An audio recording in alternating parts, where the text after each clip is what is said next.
One time வெண்பொங்கல் வந்து இந்த மெத்தடில் ட்ரை பண்ணுங்கள். அதுக்கப்புறம் எப்போவுமே இந்த மெத்தடில் தான் ட்ரை பண்ணிகிட்ருப்பீங்க. ஏன்னா அவ்வளோ டேஸ்ட்டாக வந்து இருக்கும். எப்படி பண்ணலான்னு பார்த்துடலாமா?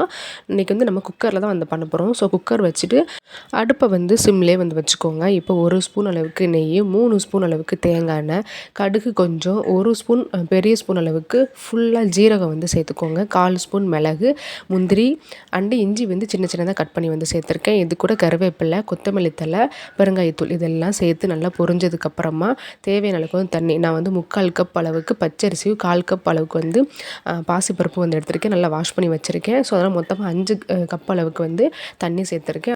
தண்ணி கொதிக்க ஆரம்பிச்சதுக்கப்புறமா அரிசி பருப்பை சேர்த்துட்டு கூடயே வந்து பெப்பர் தூள் வந்து 1 ஸ்பூன் அளவுக்கு வந்து சேர்த்துக்கோங்க. எல்லாத்தையும் மிக்ஸ் பண்ணி குக்கரை மூடி வச்சுட்டு ஒரு 5லேருந்து 6 விசில் விட்டிங்க அப்படின்னா நல்லா கம்மன்னு வந்துட்டு வெண்பொங்கல் வந்து ரெடி. இது கூட வந்து பார்த்திங்கன்னா அப்படியே சூடாக சாம்பாரோடு வச்சு சாப்பிடும்போது ஐயோ சொல்லவே வேணாம் தேவையில்ல, அவ்வளோ அழகாக இருக்கும்.